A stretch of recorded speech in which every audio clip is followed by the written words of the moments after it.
Thank you very much, my friend. I regret your situation. If that is the kind of treatment you have gone through, I apologize.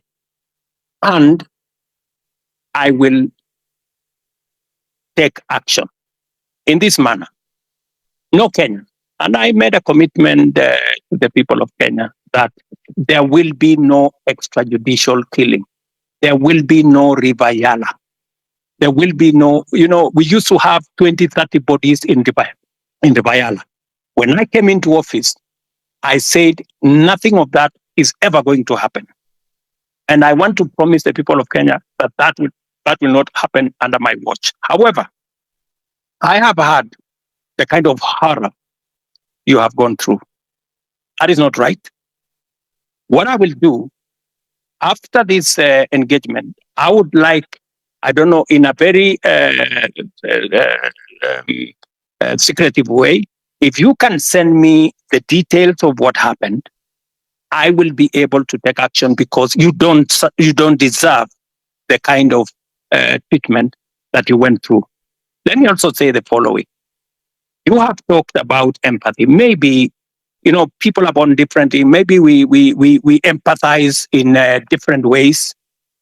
For the case of the floods, I even convened a whole cabinet meeting to just respond to that matter of floods. 3 cabinet meetings. My minister was on the ground. I was myself in Kiamaiko, in person. I came there in Kiamaiko.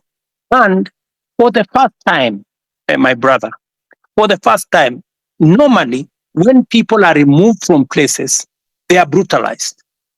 They are removed and nobody cares about where they go. Nobody cares about what happens to them.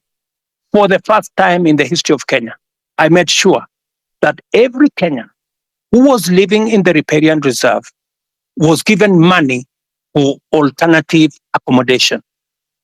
We paid every Kenyan who left that place 10,000 shillings to be able to relocate away from the danger of the floods that were on the river. I mean, it was the best that I could do in that circumstance. And I promised them that under our housing program, because we now have their list, under our housing program, we are going to consider them the first beneficiaries of our social housing program. I made that commitment in public. If you ask our peers for housing, they already have the data on these Kenyans who were removed from the riparian reserve, who had to be relocated for their own safety. For your information, we lost many Kenyans who were sleeping there, but they were carried by the floods. And it was the best thing that I could do. I went there in person. My minister was there consistently. I had 3 different cabinet meetings to attend the issue. We committed close to 400 million to make sure that those Kenyans who were in that situation were attended to. Maybe it wasn't enough. Maybe I should have done more. Maybe then I should apologize for not doing more. But to the best of my ability, it is the first time the government of Kenya is providing money to relocate people who have been affected in situations like the one in the flood. Okay, Mr. President, on the issue of Githurai, you said there was only 1 casualty, which is a lie. Mr. President, nakwambia tu kweli. Githurai inasemekana there are more than 200 people who were shot dead. Some wengine hata wajulikani mahali wako saizi, vile tunaongea ukweli saizi. In Rongai, they shot some guys pia, wakakuficha wakakwambia ni mtu mmoja. Na ni kweli reality kwa ground watu walikuwa wanauliwa. Ina ni kweli watu walikuwa wanauliwa. Tulikuwa huko, wote tulikuwa maandamano.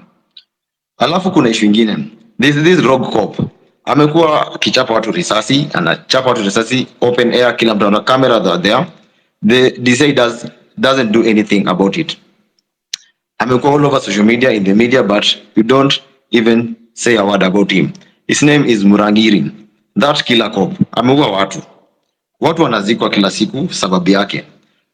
Juzi ilikuwa last week Wednesday, nilikuwa town, nilimwona akitembea tu town vizuri along Moi Avenue, very happy, very healthy. He's a killer cop, nothing has been done to him. Hii vitu tumekuwa tucomplain tangu kitambo. For how long should we be talking about this, about the killer cops?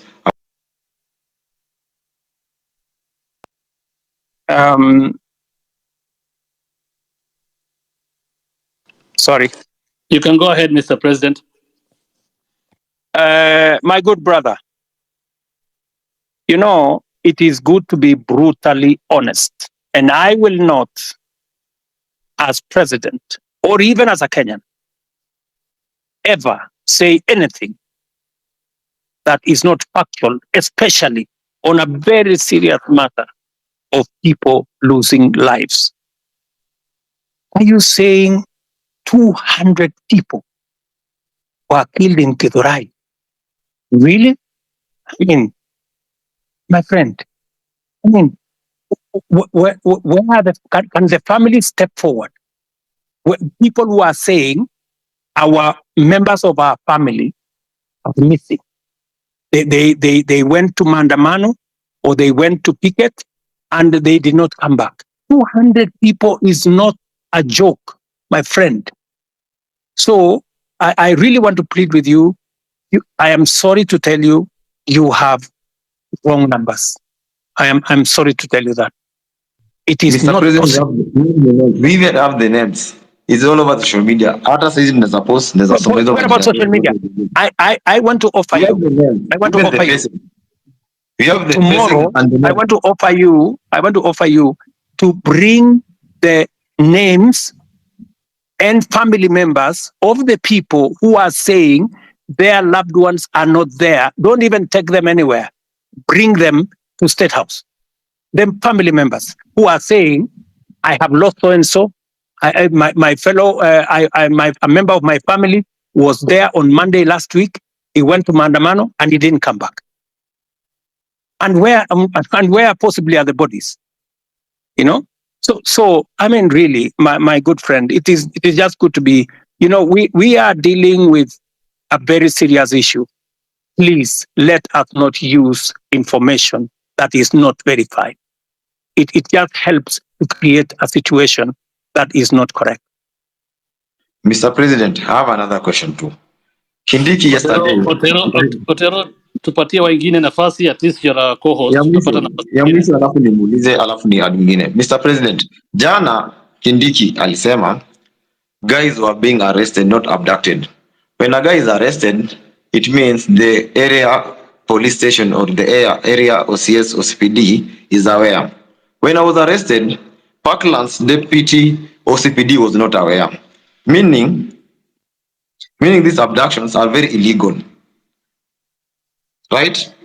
Let me say the following on matters of abduction. You know, first, let us agree first that the era of extrajudicial killing is no longer with us. There is a new problem called abduction. And it is something that I am going to exercise my mind on because the police have clear rules of how to arrest citizens if they have to arrest citizens. There is a clearly stipulated procedure on how that is done. And if anything is done outside the procedure, then it is illegal and it is punishable. So when the police arrest somebody, they must declare to that person that they are policemen, they are arresting this person for this and that and that and that, and they take him to a place that is known. So that is a matter that I will take up and I will deal with it. Okay. Thank you, Mr. President. Otero, tuko na wewe bado utauliza maswali, naona umeanza wewe ni Otero, so unaamua vile utafanya, but patia watu wengine chance. We'll take 3 people, 3 at a time faster. We have I'll bring in Alai, followed by Edith, followed by Gray, and then you can give Wakili after that 4. So again, Hussein, I really don't care.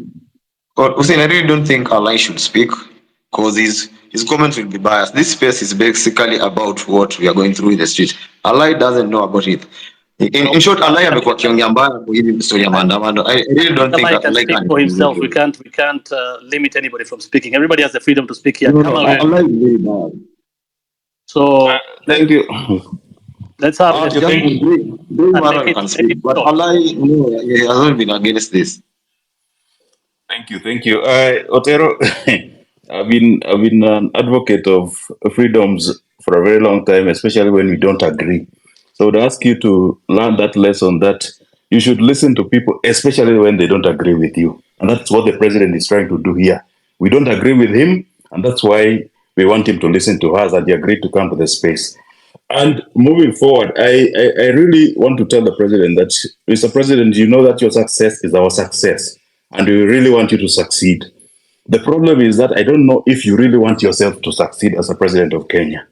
Because from the moment you got to be the president, there are things you did which I think just sabotaged your presidency. When you decided to say that you are not going to listen to intern doctors, I said, does the president know what he's doing? Because he's touching the hearts of Kenyans. These are the people who spend most of their time in public hospitals. When the president didn't take up the matter of pending bills and tell the counties and the national government to pay the pending bills, you know that one is touching the middle class, the working class. And these are the people who mobilize their children, called Gen Zs. And they came out and said no. When you removed Linda Jamii, when we interfered with Edu Afia, when we saw your friends and very close associates working with bands of money, 10, 20 million in churches, Mr. President, I think you sabotage your own presidency. And that's why I ask myself that the president really tells us that he means well for the country. But is he really meaning well for himself? Because unless somebody else is the president who is doing all these things, the second and last question, because I don't want to spend more time, I'm an elected official in Nairobi, Mr. President, is the issue of Nairobi on-source revenue, which we have asked, we have investigated, we have been taken around. Mara, it was KRA which is collecting that money. We have taken to the office of the president. Finally, we were told that it's being collected in State House by some agency. We can't get, I'm the vice chairman of ICT in Nairobi City County Assembly. But nobody knows who is collecting revenue for Nairobi City County, Mr. President. It really saddens me because if that revenue was collected in a transparent and verifiable manner, then you know, Mr. President, some of these bills would be taken up by the counties and it will not come to you in the national government so as to pay those bills, Mr. President. Those are the only questions which I had. Thank you. Thank you, Alai. Edith? Yeah, thank you for the chance to ask a question. Edith, are you with us? Can you hear me? Yes, I can hear you. Can you hear me? Okay, let's go to Gray if Edith is not responding. Hello. All right, thank you so much. Hello. Hussein, this is Grayson. Hussein, can you hear me? Otero unanisikia?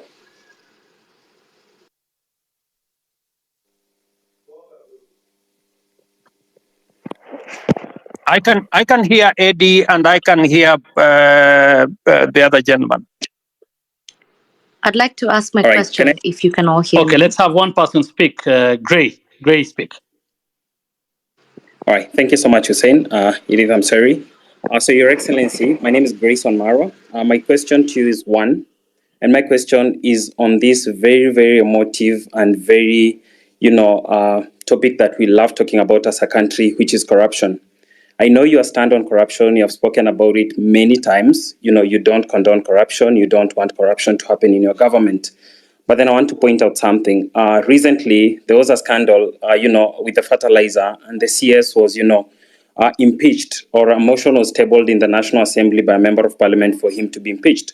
But what happened later is that, the same members of parliament from your political party, the UDO party, went ahead and saved this particular cabinet secretary.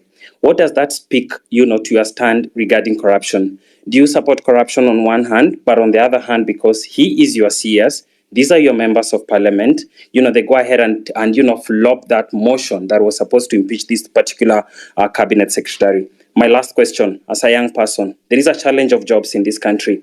But a month ago or so, in the dailies, there was a freeze that the public service is not hiring anymore. What are you trying to tell young people? Yet you say each and every day you want to ensure that we give jobs to these young people who go to school but don't have jobs out here. People are, forced to do things that they shouldn't be doing and they went through the education system. If I can get a response to those two issues, I'd really appreciate it. Thank you.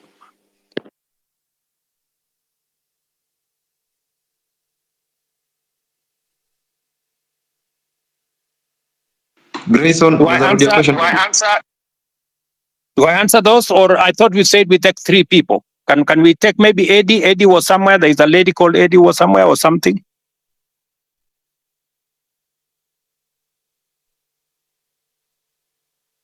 Edith Kimani.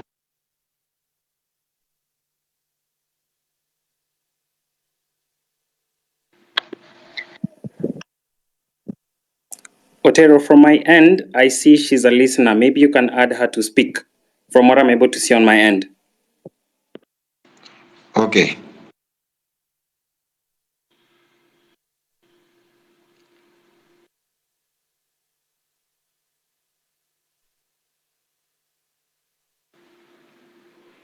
As we wait for the engagement, can I proceed and answer? Yes, please. Thank you very much. Alai has mentioned three things. Mr. Alai, I want to tell you, Mheshimiwa, that I am acutely clear that even if I don't succeed, I want Kenya to succeed. The one thing that I am very clear about is what do we do to change the status of many Kenyans? Intern doctors. There was a long conversation with intern doctors. I made sure that they were attended to. I met the leadership of the intern doctors myself, finally, and we did make an agreement on how to sort out the intern doctor situation, including I have factored in this budget with their concurrence. When I agreed with them, we were supposed to sort out their arrears in 3 years. I offered to sort them out in 1 year after I engaged with them, and the money is in the budget. As I talk to you, I have even today decided that even with a cut of the finance bill, I will still make sure that they are sorted out. The issue of pending bills. My good brother, we have pending bills in the region of 650 billion. It is the reason why I appointed Mr. Ouko, our former Auditor General, to interrogate all the pending bills for purposes of making sure that we can pay them. In fact, one of the items that I listed this afternoon, which was also in the budget, is a provision for us to begin the journey to sort out pending bills, because it is crippling businesses of people, it is destroying enterprises of Kenyans because government is not paying. The third thing that you have said about Linda Mama or Linda Jamii and Eduafia, I have done three things. Maybe the explanation. Let me give you just the explanation Itakata space. on Linda Mama. Am I audible? Yes, you are, Mr. President. Sorry about that. What we are doing is, under our universal health coverage, I promise the people of Kenya that we need to ensure that we don't leave other Kenyans behind. Under our universal health coverage, in which this year we now have a budget for it, we are going to scale up the benefits of Linda Mama. That is why we have brought it, we have scaled it up into universal health coverage. We want it to reach more Kenyans. That's number one. Number two, we want to enhance the benefits. The benefits were 2,500 for women giving birth in in hospital, in smaller hospitals, 5,000 and maximum of 17,000. We have now changed that. From 2,500, we have moved the benefit to 11,000. And we have moved the upper benefit to 32,000. That is not a derogation. That is an upgrading of Linda Mama. Number two, Edu Afya. What we are doing with Edu Afya is that we are universalizing the universal health is universalizing insurance so that every Kenyan, and I made this absolutely clear, and that is why we have changed the law so that not just the students who are in school, but every Kenyan, even those who are not in school, will now be beneficiaries of our chief social health. We, instead of having NHIF, we are now going to have social health insurance fund, which is going to cater for everybody, to universalize access. So on both cases, Mr. Alai, we are not derogating, we are upgrading and making sure that universal health is available to many Kenyans. Finally, on Nairobi, on source of revenue, I thought I heard the governor say the other day that he had increased it, he had raised more revenue than was ever raised. I'm not sure about that. But I want to tell you that that is a Nairobi County affair. You, Mr. Alai, should not be asking me. The public should be asking you, because you are the person. You are the person responsible. You are the representative of the people. You should answer that question. You should be the one to interrogate the county government. It is your responsibility of oversight. It is your responsibility of representation. It is your responsibility of legislation. You should legislate how the county resources are raised. You should oversight the county government to collect it. I just want you to take up your job and do it. Let me, Gray Marwa has asked me two very important questions. Marwa, these are very important questions about corruption. Let me say the following, just three things first. Number one, I said before that corruption must be dealt with firmly and decisively. And that is why my act number one in office, the two acts that I did in office when I came into office was number one, to make sure that I give financial autonomy to the police so that they can pursue corruption to the extent possible, and that they don't have to come back to me, and nobody in my office will control the police in as to who they want to prosecute. That's number one. And I signed, and the budget of the police is run by the IG at the moment, and they are free to go after everybody. That's number one. Number two, I made sure that the judges that had been denied the opportunity to serve and to empower our judiciary, I signed them, and I made sure that they have been gazetted and they went to work. I did not stop there.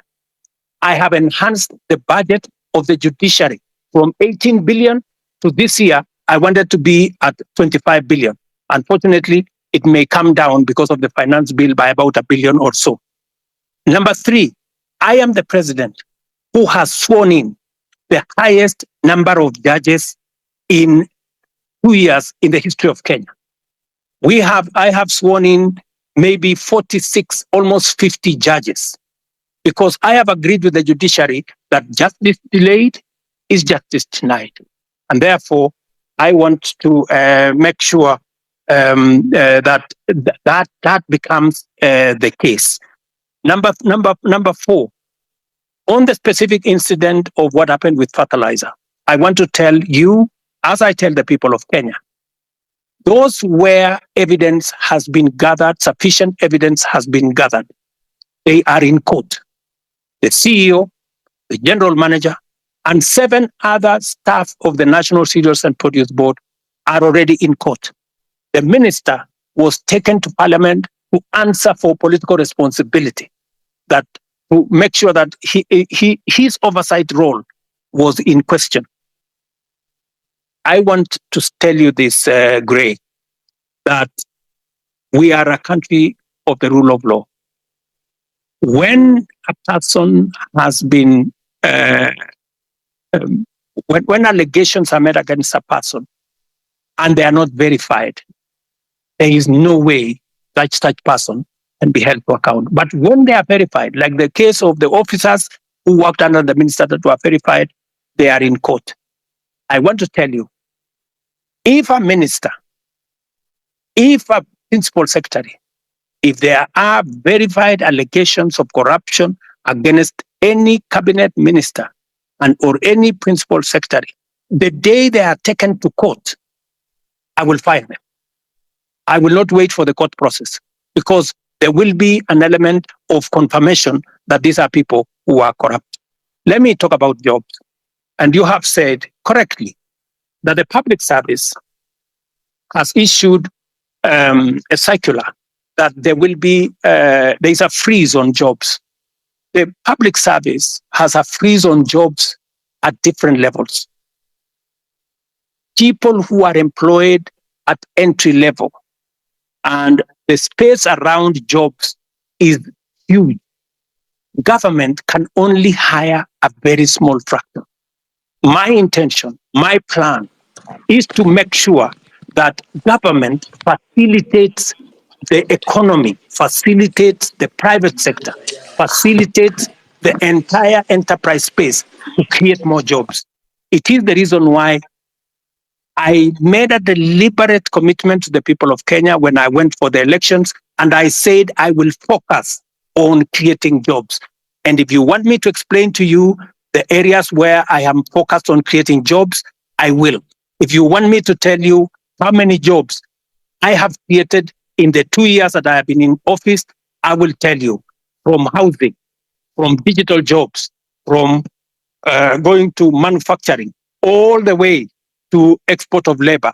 I will tell you how many jobs I have created, and I have every intention to make sure that as many Kenyans as possible have an opportunity to have an income so that they can contribute meaningfully to the development of our country. Thank you.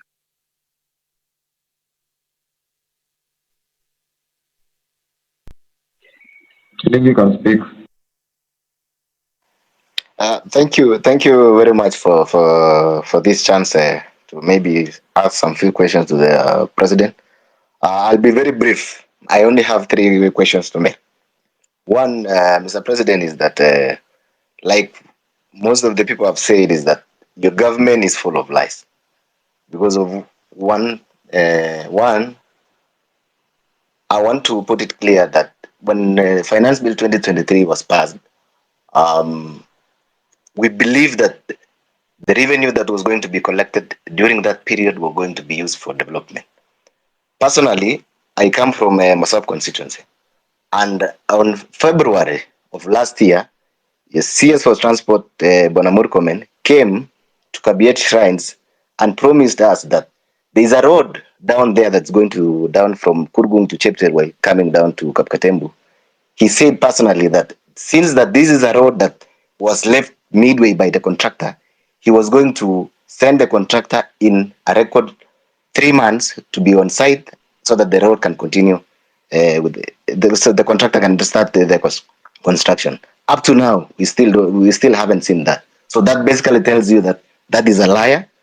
Number 2, I think the Gray has talked about the issue of fertilizer. You've said, Mr. President, that if you find that there is a case against the said minister, you're going to fire him. There's a case that has been filed by the Law Society of Kenya against the Minister of Agriculture. If kindly, we can tell the minister to step aside so that, trying to investigate someone who is in office becomes very hard. So let the minister step aside so that we can continue with the investigation. Number 3, I would want to talk about the arrogance that is in your government. I have heard Mr. President say that the issue of Finance Bill 2024 was, I think it was packaged in a way that maybe you should have done it better. Yes, you should have done it better. The reason being, the people you sent out there, since like the MP for Molo on the issue of the motor vehicle levy. At some point in the TV, he told people that, you know, if you cannot be able to pay that, just leave your vehicle at home. That is the arrogance that was displayed, that was being displayed. The leader of majority in parliament, Kimani Ichung'wah, even went out on a podium, said that, you know, that these are the Gen Zs, they come with the phones, they go to KFC, they go, and then they come with an Uber. That is the arrogance that fueled all this anger that you're seeing in people. And then lastly, on the issue of, I come from, you know, this generally this region of Uasin Gishu and maybe Nandi and Uasin Gishu. There was an issue of the Finland scam that happened. There's a case in court. Parents paid for the money. The case is dragging in court. So actually, what you saw in Elred, I think it's more of, it wasn't even more finance bill. It's the anger that has been building up. It's been building up. So people were really angry because they've paid, people sold their land. The issues are still there. Nobody's talking about. We have a case that is in court. It can drag to 5 years. So what happens to the money that is been lost, that someone was going to go to school tomorrow, or by next year, maybe they would have graduated. So I think those are the issues that I have. I want you to address in regards to the areas that I have mentioned. Thank you. Wakili Saruni can speak.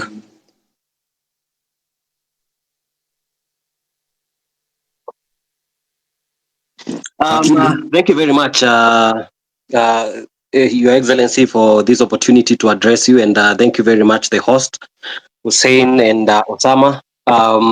My name is Jesse Saruni, or rather Wakili Saruni. I am the president of University Students in Kenya, KUSO. And Your Excellency, I have a few concerns. But first, allow me to give you a background of why, in my opinion, I feel comrades were very disturbed about the finance bill.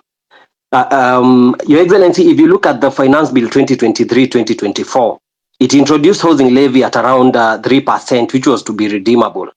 However, during public participation, the people, most of the people, including comrades, said that we can start at 1.5%. But without communication, the parliament went ahead and reviewed and made it to be 1.5%, but they removed the clause that allowed people to redeem the savings after they retire. Your Excellency, I would wish to hear from you whether it can be reverted so that this can be redeemable. But as I continue, Your Excellency, I was part of your team during the campaign, and one of the things that we were saying during the campaign, because I actively campaigned using the Kenya Kwanza manifesto, was the 30% of appointments of youth in different positions, and including a youth advisor to the cabinet. However, Your Excellency, currently we have an advisor to the cabinet on women affairs, but we do not have an advisor to the cabinet on youth affairs. I was concerned whether this was deliberately left out, or I was just a little bit concerned with that. Your Excellency, another key concern that affects comrades, around 6,000 graduates went through diploma in law, and this is in regard to career progression. So they did their diploma in law, and they proceeded to do their degree in law. Your Excellency, before 2014, everyone who did their diploma and did their degree in law were able to proceed to the Kenya School of Law for the ATP Advocates Training Program. But the laws were changed in 2014, and this affects around 6,000 university students who are working in law firms and getting underpaid. And I am happy to see that the president of LSK, who is very passionate about issues of youth, is also here. Your Excellency, there is an amendment bill in Parliament that is on the Speaker's desk and has stayed for so long. Your Excellency, this is something that is under the office of the Attorney General. And with the indulgence of the Attorney General, I believe this thing can be, we can find an approach where this thing can be addressed, of course, through the office of the Attorney General, so that these comrades can stop their suffering. They are not able to proceed to self-actualization, because most of them would want to become advocates of the High Court, but they are not able due to that change in the Act of Parliament. Your Excellency, another concern is on students and youth leadership. Wakili, I really hate to do this, but please, we've only gone through 5 questions. I think there are so many people wanataka kuuliza Okay, maswali. just one more. Kindly, we agreed. Yeah, please, kindly. Okay. Your Excellency, in regards to university students and youth leadership, you can see that we have the National Youth Council, which is constituted. It's supposed to hold elections. And I feel, Your Excellency, the youth feel that they have not been able for a long time to represent their grievances, because they are not able to elect their leaders directly. And this goes back even to the University Amendment Act, which introduced the delegate system, which I feel that the universities have found a way to maneuver so that they make sure that the students who are elected are students who they can be able to maneuver and manipulate.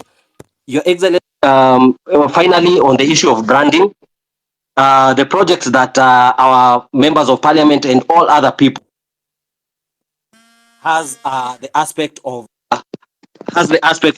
when the projects are complete, people tend to brand their names on these projects. Your Excellency, these projects are financed by taxpayers, and it is the request of the young people and the youth that when it comes to branding, we would rather have these projects branded that they have been financed by the Kenyan taxpayer.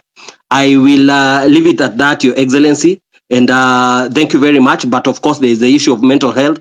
I appreciate we cannot exhaust all these things in one sitting, but I'm looking forward to more engagements in other platforms. Thank you very much, and I'll leave it at that. Thank you. The final question of the 3 ni ex-councillor. Good evening, everyone. You can hear me? Yes, please go ahead. My first request to the host and the co-host, please do not give the elected people the chance to speak, one of them a lie and me. You can hear me, Osama? Can you save the time? Elected MPs, any elected official should not take this chance apart from the president. So thank you very much for the time. I have 2 things. More, I don't want to repeat a lot of things I'm saying. In the meantime, I just want to address the president. Number 1. Mr. President, si watakujua huyu askari amekuwa kiwa watu kwa maandamano atashuka siku gani? Kwa vile amekuwa kirom freely tangu last month, amekuwa tu all over the city. Tulikuwa tunataka kujua atashuka siku gani, kwa vile ilikuwa inasemekana amekuwa hivyo tangu kitambo na sio wa kwanza. We just need answers about him. Thank you. Okay, he will answer that plus Councillor, finish please. Thank you. Yeah, my question is to the president. Why is it that the things you're asking about today are not new things? They are things you did promise in your campaign, and the other time you are being played with videos of you saying the same thing. You had to find a way of not listening to those videos. The one thing that you promised us, one of them is corruption. Your people around you, you've addressed this one. You can't tell me out of the 100 people you have around you, 90% are corrupt or have story of corruption, and you are doing nothing about them. I'm a medic by profession, and the issue of NHIF, which is moving now to SHIF. I read the last 2 days of millions, 300 millions, another 900 million today, disappearing to wrong or fake claims. I'm wondering, with the change from NHIF to SHIF, will it improve or just another way to get more money for people around your circle to buy houses, buy big cars, and laugh at us? Now, Mr. President, Councillor, those are about 2 questions. Now let's have the president answer. We don't have a lot of time. We have tunawatu wengi. They need to ask questions to the president. Please let the president respond to that. If we get another chance, utauliza swali ya 3 tafadhali.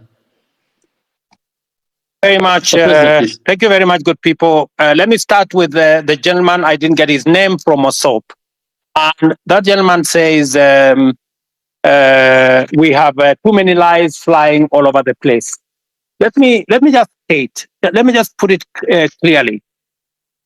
So many people have spread this story about William Ruto not telling the truth or making fake promises. I made a commitment to the people of Kenya that there will be a hustler fund. Today, there is a hustler fund that takes care of 2 million Kenyans. I made a commitment to the people of Kenya that fertilizer is going to come down. It has come down from 7,000 to 2,500. I made a commitment to the people of Kenya that we will have a housing program. Today, 103,000 houses are being built with 160,000 young people, real people, engineers, architects, quantity surveyors, plumbers, technicians working. I made a commitment to the people of Kenya that we are going to sort out matters in the education sector. Today, we have hired the highest number of teachers in Kenyan history in one time, 56,000 teachers. I made a commitment that I am going to sort out the mess that was in our universities. Today, ask any vice chancellor. With our new funding model, we have sorted out the challenge that was there in our universities. Today, lecturers are being paid. No university today is about to close down. When I came into office, most universities were teetering on being closed because of debts. I made a commitment to the people of Kenya that I am going to implement universal health coverage. Today, as I talk to you, we have 100,000 community health promoters in every village in Kenya that I pay, that I have equipped to begin the journey towards universal health coverage. As I talk to you today, there are 4 pieces of legislation that we have implemented, that we have enacted to actualize universal health coverage. I can go on, and I can tell you, every commitment that I made, I said I am going to appoint the judges that were not there. I did. I said I'm going to operationalize the fund for the police, independent police. I did. I said I am going to enhance the budget of the judiciary. I did.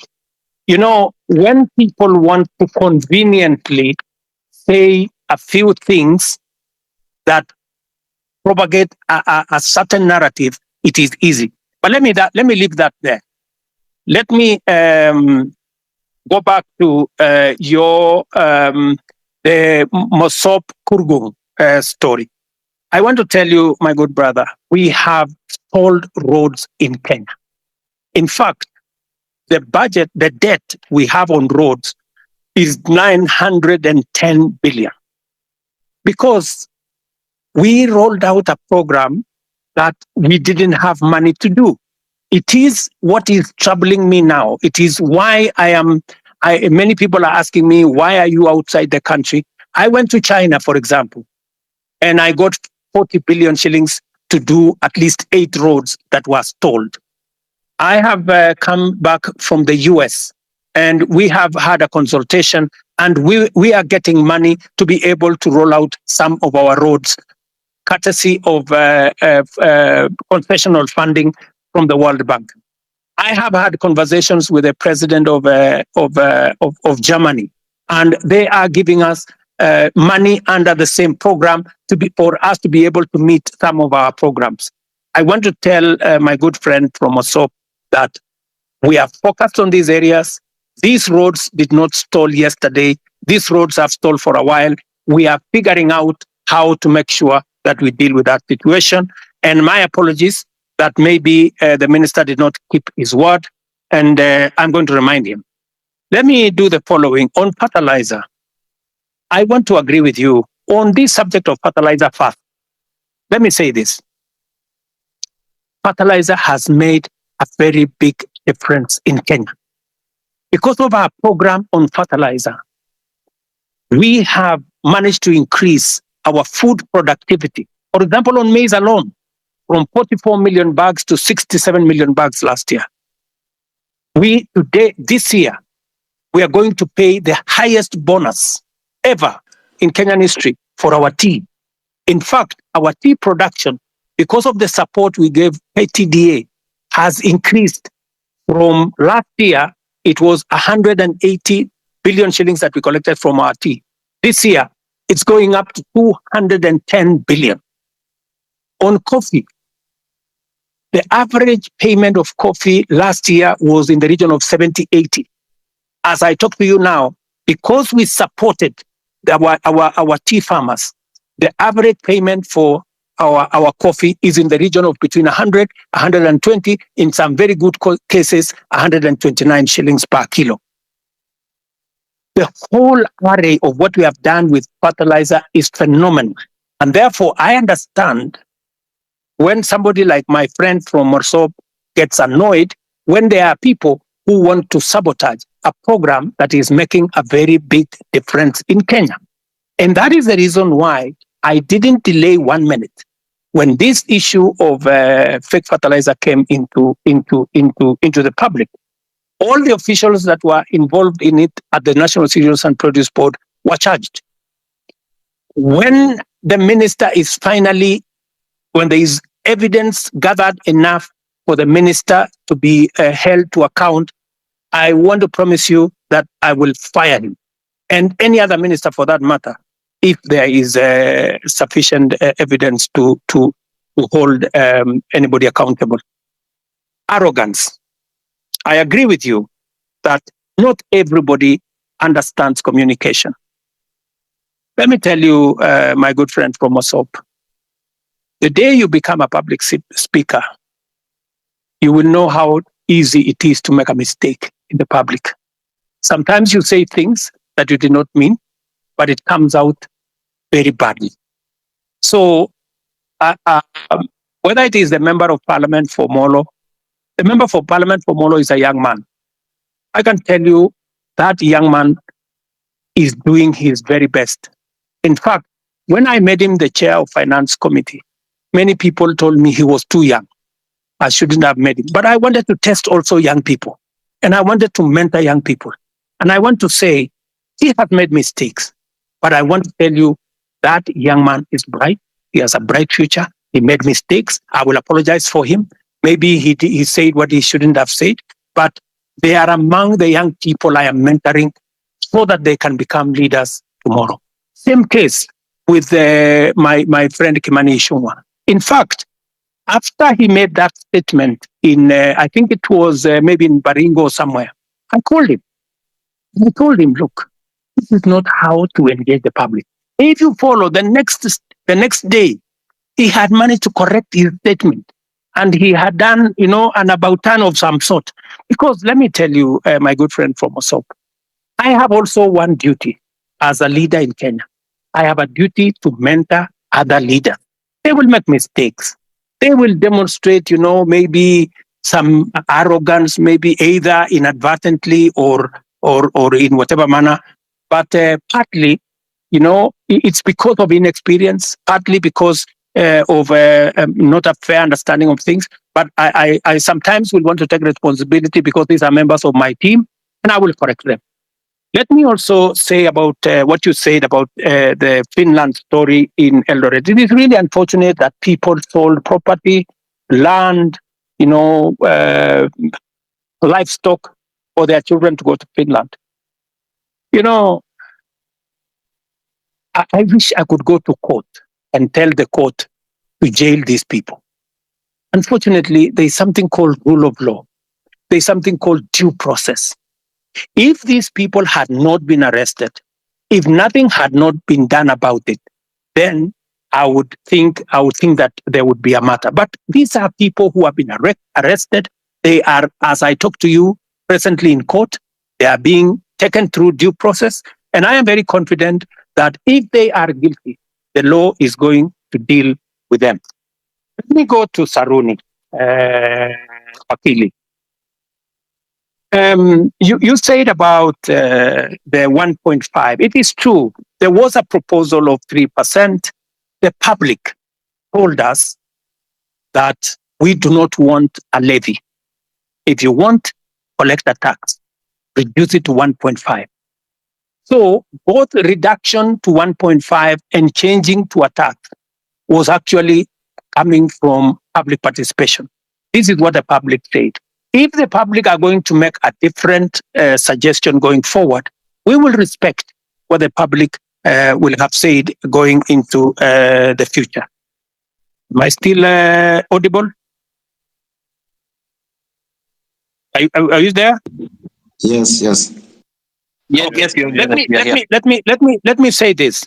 I agree with you, my friend, that I said that I would have an advisor in my office for young people, but maybe I did something different. I gave many young people. If you go to parliament, if you look at the leader of Senate, if you look at the leader of many committees in parliament, I made young people. If you look at my deputy comptroller of State House, these are young people. I decided to have more more principal secretaries. If you look at the profile of my principal secretaries, you have people in their 30s, many of them serving in substantive positions. In fact, many people were asking me whether these girls, some of them look like they are, or these boys, whether they can be principal secretaries. And I am very proud of them. They are doing a wonderful job. But that is something I will consider, Saruni, that as a way of keeping a promise, I think that is something I need to consider. And thank you very much for your feedback. Let me also say on the matter of the law that is bringing problems to 6,000 diploma law students who, because of a law in 2014, I will take it up with the AG. Ordinarily, professional organizations like the legal fraternity are normally regulated by professional bodies like the LSK and all the others. If we get a recommendation from the LSK to the Attorney General, I will be able to facilitate and make sure that we don't enfranchise 6,000 people in Kenya who have undergone training and who need to practice law in the way they want to do. I agree with you that there has been a problem with the Kenya Youth Council. We need to deal with it. And I have told Ababu Namwamba, my minister for young people, to look at whether we have the right forum. The problem with the Youth Council, it has always looked like it is a government agency. We want to make sure that it doesn't look like a government corporation or a government agency. We want it to be a young people's organization in a way that government influence and government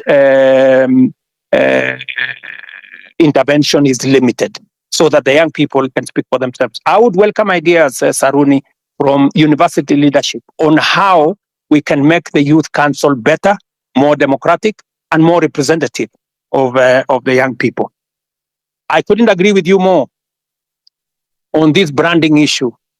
I see faces of people all over the place on government projects that have been done. And I think it is made to look like they did it with their own money. I agree with you that this branding, if it costs public money, it should stop. And it is feedback that I am going to take in to see to it that no public money is used to paint people's photos on government projects. Let me answer ex-councillor. I'm told he's ex-councillor, but he's also a doctor. This is good. I didn't know that an ex-councillor, a doctor can be an ex-councillor, but that is good. He has asked me about the NHIF and the transition to SHIF. Let me tell my brother, I didn't get his name, that the reason why we are shifting from NHIF to SHIF is because NHIF is limited. NHIF only captures a small section of our society. It is my intention, as I made a commitment to the public, that every Kenyan must have two things: must have access to healthcare and must have access to health insurance. we must make sure that those people, even those who cannot afford NHIF, because there are many people who cannot afford the 500 we are paying at the moment. And that is why we have brought in a means testing system so that the people who cannot afford the 500, we have now reduced it to 300 under the new program. And even those who cannot afford 300, the government of Kenya is going to pay for them, so that no Kenyan will go to hospital, whether they are suffering from hypertension or cancer or diabetes or whatever.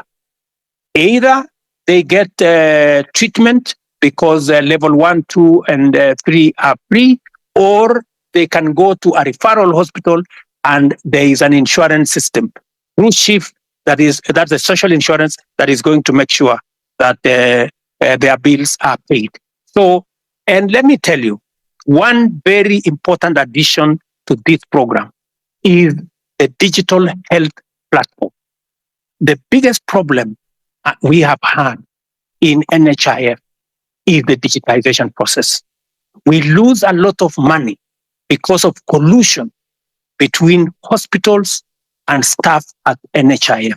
In fact, you saw in the public media that there are hospitals that have more accountants than medical officers because they are gaming the system. We have now standardized all tariffs. There is no way you can be treated by malaria in one hospital and you pay 1,000, and treated for malaria in another hospital and pay 100. We have standardized, whether it is public, whether it is private hospital, we have now standardized treatment. That is what happens world over in countries that understand how to manage matters health. So this is a comprehensive program. It is one program that will change the face of Kenya. Kenyans will no longer have to sell their land, sell their property to go and pay for hospital bills. We will, all of us, stop these harambes and the public collections that we are collecting to go and deal with people. So, my good friend, this is the plan. We have gone through it with Parliament. We have enacted 4 pieces of legislation. It was my plan to launch it on the 1st of this month. Unfortunately, because of the challenges we've gone through with the finance bill, we have shifted it to begin 1st of October, but the process of registration has already started. I think we are on day 4, and already over 100,000 Kenyans have been registered.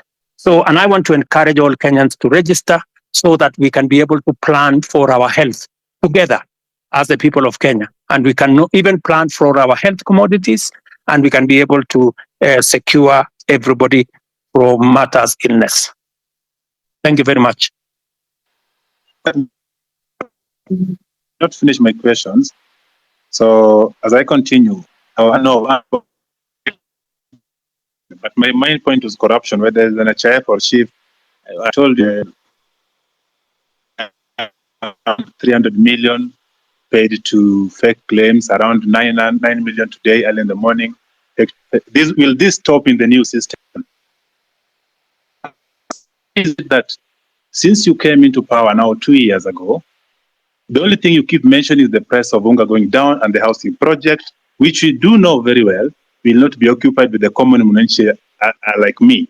So do you have another project that you can always tell us? The things you promise, a lot of things, from police killings, that things are happening. Which one are you going to address other than the two of price of unga and housing? Now, in the police thing, there's somebody, as Osama has told you, you have not addressed. Someone was asking, there's a police that killed somebody, is believed to have killed the first Rex, the first death of the protests. Still roaming. The other day was seen in a video shooting directly to a crowd. I didn't see the end of the bullets. I cannot tell the crowd to a wall. What is happening to this? When are these people getting arrested? What is the CI doing about them? Why is it that the nobodies are getting arrested, arraigned in court in very few days, but then the big boys are just sitting somewhere eating our taxes? What are you doing about them? What is your direction to address this issue? Thank you. So, and also, if you notice something in the pattern, There are the last Mandamano, the recent one that was full of goons. How come the first four, there were no this violence?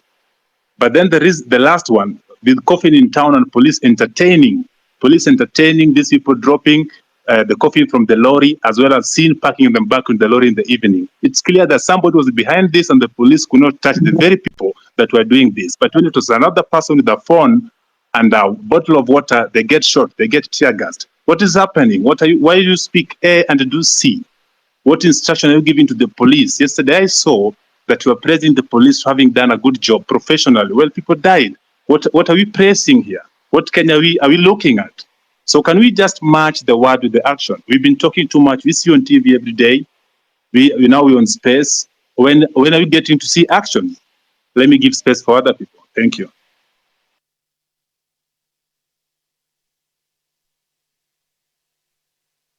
Also, Mr. President, have you tried to reach the families of those who were shot dead by the police or injured by the police? Even a single one? Have you tried to reach even their mothers? Thank you very much. Let me just speak to two of the things that you have. Yes, I have tried to reach out to Kennedy Onyango's mother, Jessica Onyango. And in fact, I am scheduled to engage with them. I have already sent a message and they were not available, but they know that I have been looking for them and I will be speaking to them shortly. On the matter of this rogue police officer that you say is roaming, that is something that I would want to get exact details of who this is, and I can tell you that we will apprehend him and deal with him in accordance with the law. But let me answer also what my friend... Send video and pictures. Pardon?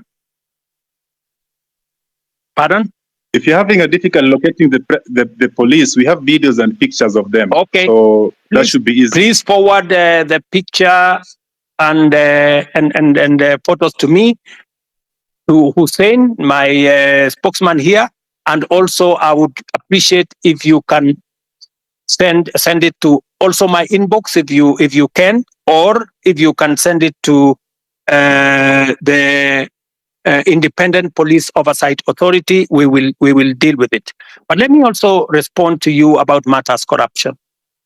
I want to promise you that part of the pushback we had on implementing our universal health coverage is because of corruption.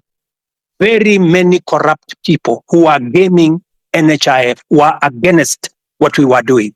That is why they went to every court available, trying to sabotage this program, because they know that they will be out of business once we roll out this program, because there will be no room for them to hide. It is also the reason why, my good friend, I am digitizing government services, because I want to reduce the interaction between Kenyans and officers who sometimes ask for bribes left, right, and center. I want Kenyans to access public service from the comfort of their offices or their phones or their homes. But let me speak to the subject of corruption in that matter.